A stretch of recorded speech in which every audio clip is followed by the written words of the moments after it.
You are standing on a ridge in the Fertile Crescent, and the season has turned against you. The gazelle have moved north. The wild grasses here are stripped.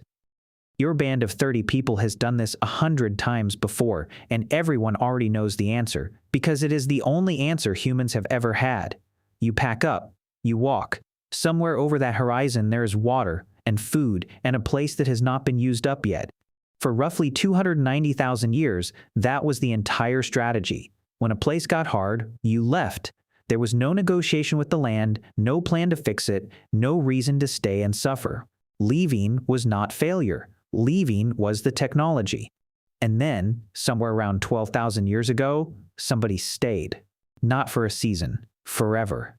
They stayed through the bad winter, through the failed harvest, through the sickness that spread because too many people were sleeping too close together, and nobody has ever fully explained why.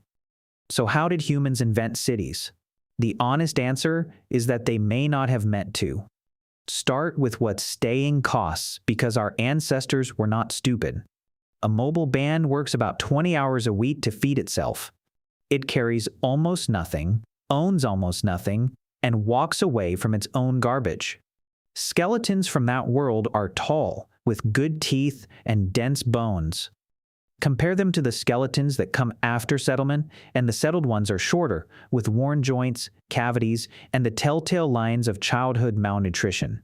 Whatever people gained by staying, it was not health. They also gained something they had never had before: neighbors they could not walk away from. In southeastern Turkey, there is a hill called Göbekli Tepe, excavated from 1995 by the German archaeologist Klaus Schmidt.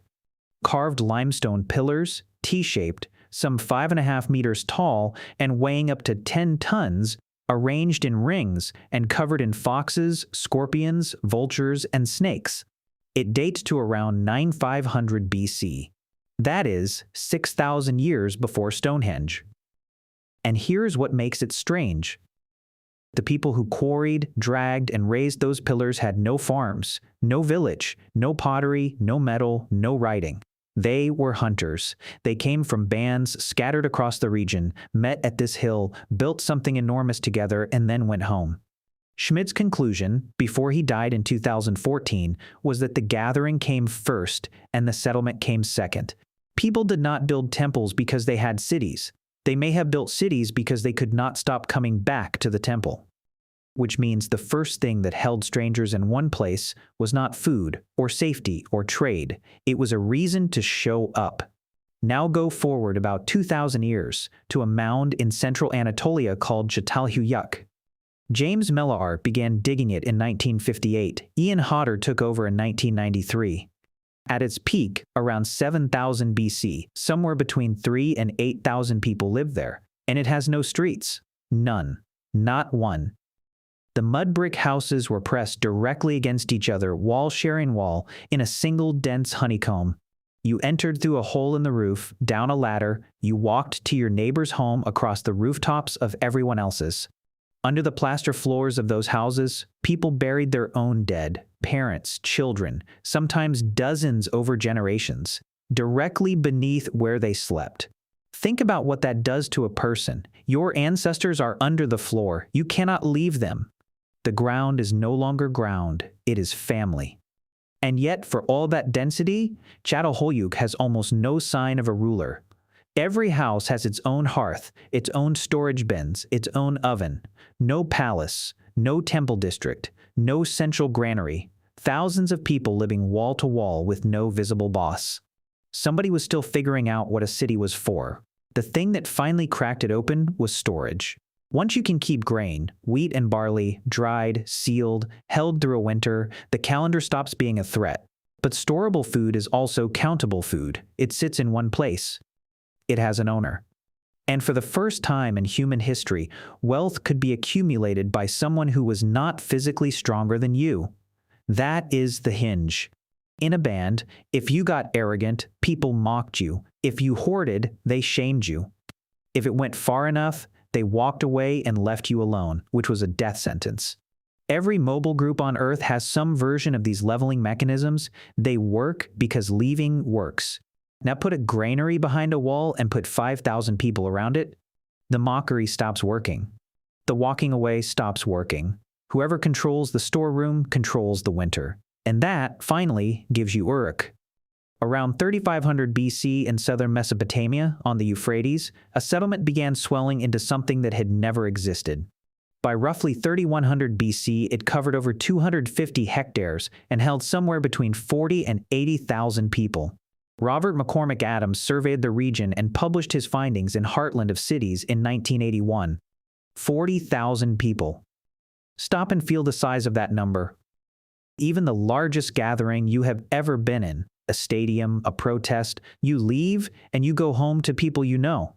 In Uruk, you did not leave. You woke up every day surrounded by thousands of human beings whose names you would never learn, whose families you had never met, whose faces you would not recognize twice.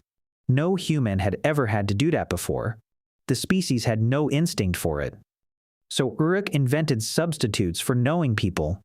Writing shows up here, proto-cuneiform clay tablets from around 3400 to 3200 BC, and the overwhelming majority of the earliest ones are not prayers or poems. They are receipts, grain amounts, ration lists, who owes what to whom.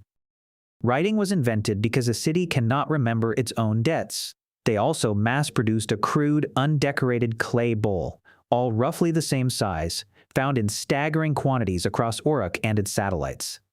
The standard reading is that these were ration containers, the same bowl, the same measure of barley, handed out day after day. That is not a household sharing a meal. That is a payroll. So tally what the city bought. Food that outlasts a bad year, walls that outlast a raid, and specialists, the first humans in history who did not have to find their own dinner, and so became potters, smiths, scribes, priests, soldiers. Every technology you have ever used descends from someone who was fed by other people's grain so they could think about one thing all day. Now, tally what it cost. Crowding gave us the epidemic. Measles and smallpox need dense hosts and livestock nearby, and the city supplied both. Diet narrowed to a few grains, and teeth and bones record it.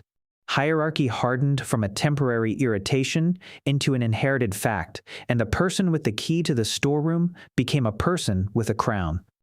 But the real price is the one nobody signed for. For 290,000 years, the answer to an unbearable situation was your feet. Bad leader, bad neighbors, bad year, you left. The city took that away. Once your food is in that granary, you're dead or under that floor, and your skills only feed you inside these walls. Walking out is not freedom anymore. It is starvation. That is what actually got invented. Not architecture, not government, a place you could not afford to leave. So, how did humans invent cities? They didn't, exactly. They gathered for something bigger than themselves, and the gathering held. They stored a season of food, and the storage needed guarding. They pressed together for safety, and the pressing bred sickness and kings. Each step was reasonable. Nobody chose the destination. The city was not a plan. It was a trap that happened to pay out, and it is still paying, which is the only reason we call it progress instead of a mistake. You will go home tonight to a place you cannot really leave. Your work is there. Your food comes from a system you did not build and could not rebuild. Everything you need is bound to an address. And somewhere under all of it is a person 12,000 years ago who looked at a hard season and for the first time in the history of our species decided not to walk.